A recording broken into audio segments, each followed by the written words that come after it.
congressional report released Monday and first obtained by Outside the Line reveals that at least half a dozen top NFL health officials waged a behind-the-scenes campaign last year to shape the science around football and brain disease. The report by Democrats on the House Energy and Commerce Committee was sparked by an OTL investigation that raised questions about the league's commitment to health and safety. The NFL rejected the report, saying it was deeply disappointed. Allegations were directed at doctors affiliated with the NFL Head, Neck, and Spine Committee without ever speaking to them.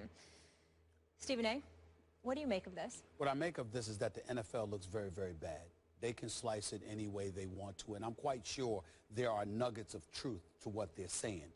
We don't know all the intricate details, who communicated with whom, etc.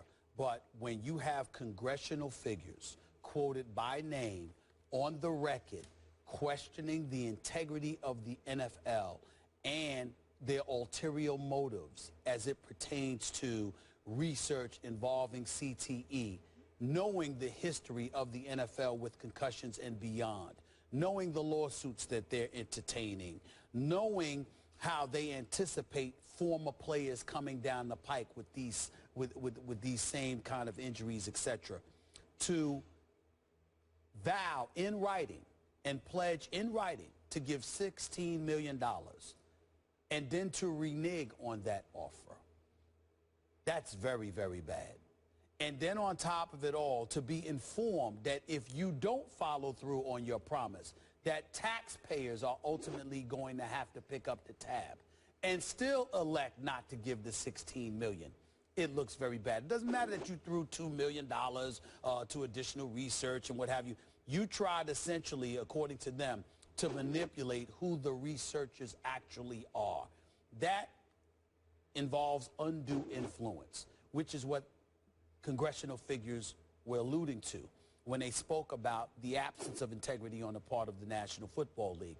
And it transcends to so many levels, because DeMaurice Smith certainly was going to pounce on this like a piranha. I mean, this is the executive director of the Players Association, who just seems to be totally committed to bringing Roger Goodell down, even more than doing his actual job, as far as I'm concerned. You got a situation where he spoke out against it, and you're just saying to yourself, okay, it's valid. You can't dismiss those arguments. There is a dissipated level of trust towards the NFL and Roger Goodell on the part of the players. Eric Winston, the president of NFLPA, a guy that everybody respects and seems to be a straightforward kind of guy, he spoke out about the lack of trust that the players do and should have for the NFL.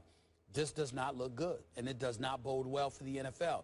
And it transcends this particular instance because, as I said off the air to you, Skip, when you have something like this in our face and it speaks to integrity, issues involving the NFL, it doesn't just stop at CTE, concussions, etc.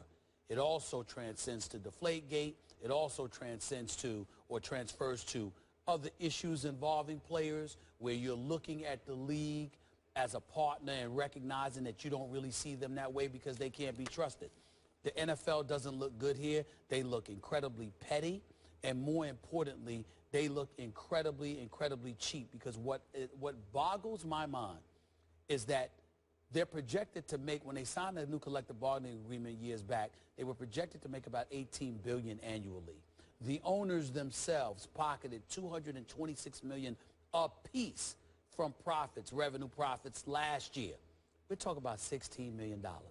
You could have just gave them the $16 million and let them do their research. But no, you tried to manipulate it even to that point. It just shows how frugal they truly are and how committed they are to spending as least money as possible, which lends itself towards believing that they'll do anything to keep an extra dollar in their pocket, which does not look good for them. You make some fair points. Everybody anti-NFL on this issue always makes some fair points. But I'm going to defend the NFL to a degree here. And I'm going to start with an eye-opening piece that I read in today's USA Today. Bear with me for a second. Please. Because it quotes the doctor who took the brunt of the criticism from this congressional report that we're speaking of. His name is Richard Ellenbogen. Okay? I don't know anything about him except from what I read in Tom Pellissero's excellent piece. He's quoted liberally in this piece. Richard Ellenbogen was the co-chair of the NFL's Head, Neck, and Spine Committee. So he's the point person for this who's taking a lot of this criticism. And it's based on 2 private conversations he had with the director of the National Institute of Neurological Disorders. Okay, so he had 2 private conversations that were made public by this director, I won't say his name, 2 congressmen who included this as the crux of their report. And Dr. Ellenbogen is quoted in USA Today as saying, "I never talked to Congress. No one ever asked me my opinion. I had 2 private conversations, and this is a lesson. I guess big government can crush you if you disagree with them. I'm trying to protect the kids," because this doctor, a neurosurgeon, has been on a long campaign in which he's gone to every state in the union to increase its laws to protect youth football players, because he worked on one who nearly died named Zachary Lystat, and he wants this called the Zachary Lystat Law. So he's fighting to protect kid football players. And he keeps saying, "I'll take a lie detector test that I didn't say to that director what Congress said that I said, that it was misconstrued and misrepresented." So the crux of everything you just said came from these 2 private conversations, according to this doctor. My point is, you say the world is gray. You just threw that back at me. This is pretty gray to me, because if you read these quotes, I'm like, wow, maybe there's some truth. The truth's probably somewhere in the middle of this. Right. But my point is, look, has the NFL strengthened its concussion protocols? Hey, yeah, it has, right? But here's the bottom line. Is the NFL a benevolent society? Is it a church or a charity? No, it's in the big business of pro football. It's fighting big government in Congress. And obviously, a lot of congressmen have leaped aboard the anti-NFL pro-concussion bandwagon that is rolling right now to please their constituents. They want to get reelected too, right? So this is a hot potato issue. A lot of congressmen are saying, yeah, we got to get the big bad they did NFL. the same thing with the whole steroids era in Major League Baseball. Okay, You're absolutely right. Okay, I got it. Because it's big government, big business NFL. And this is way over our heads in a lot of ways. But in the end, I look at what's happened in the NFL. Did they have a responsibility to inform every player? I've lived with this for decades in covering the NFL. So many players, why didn't you tell me? Why didn't I know? And sometimes, you know what I say back to them? Gee, shouldn't you have some general awareness that if you're putting on a helmet and you're running as fast as you can and hitting head-to-head with another player, a great athlete like you, that some bad stuff can happen to your head? Well, let me tell you why I would respectfully disagree with you in some respects in that regard, in all seriousness. When you are an athlete, you primarily think about things in the moment. When you're talking about absorbing and addressing the risk, you don't anticipate things affecting you down the road. I got it. If you survive while playing. So when they say to you, they're willing to embrace the risk. Skip, if you get your knee shattered, they understand. You know, you're going to get that, you might recover. You might not be able to play football anymore, but you'll be able to walk again. If you get your arm broken, if you get hit in the back pretty hard in spite of, they get that kind of stuff because the immediacy of the damage potentially inflicted is something they can absorb.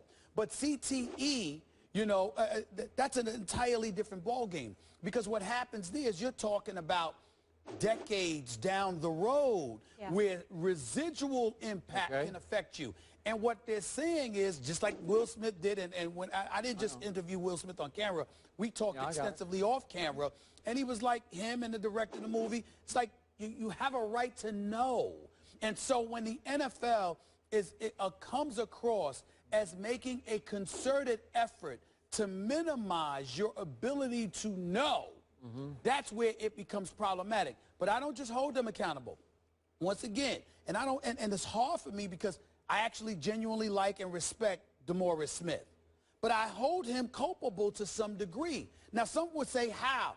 Because, again, it's labor relations, but then there's labor negotiations, but then there's labor relations. My goodness, I'm not trying to say Gene Upshaw was the best or the worst or whatever, even though my respect for the late Gene Upshaw, God rest his soul, has elevated exponentially, listening to our former colleague here, Robert Smith, who is just the best. I miss him so much.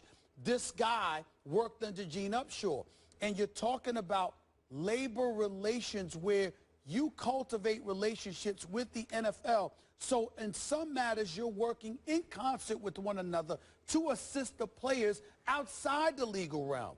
But because everything is legal, the NFL, as wrong as they may be, like you say, in doing what they're doing, because this is a business, might be more receptive to involving you and working with you if they didn't believe every damn thing was going to turn into a court case. Okay. And that's part of the problem. Do you want the NFL to get to the level that it finally says, hey, don't play our game, it's too dangerous? No, but that's I don't know what the word for it is, but that's not genuine, and here's why. You don't have to say that. It's just like cigarettes, man.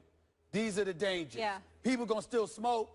These are the dangers. But for a long people time, still know what you're dealing with. But many years, people didn't know the dangers of cigarettes. But it was clear but that's not that what people I mean. were getting hurt badly in football. But that's not what I mean. Like what from I'm the saying, start. What I'm saying to you is that you can give all the warnings in the world. Yep. Okay? Like, you know, you talk about my sister all the time. Everybody know my sister Carmen. That's my ace. Love of my life. Carmen needs to stop smoking. That's her one vice, and it drives me crazy. She won't stop. Okay. Okay? You have people that ain't gonna stop doing that. You got people that ain't gonna stop playing football. But we have a whole lot of players in their 20s who have walked away. God bless. Right. That's your right. And how many people are waiting to replace them? Okay, well, that's The what game we ain't just got a suffering whole because new of them. crop of kids get drafted. That's right. And they have the right to say no. That's right. Nobody's going to make them play pro But they football, also have the right to know Everything they're signing up know for. everything they're signing up for. They have that right. In the NFL or the Players Association have no right in any way to assist tacitly, directly, indirectly, mistakenly, or otherwise to keeping it from them. They have a right to know. Right. Yeah. According to the NFL, a 32% increase in concussions from 2014 to 2015. Back to the NBA, though. Have you guys seen this baby? This is Steph Curry, and some are saying Steph looked a little more like Steph. He took over the internet in Game 3. Which Curry shows up tonight in Game 4? We preview it next.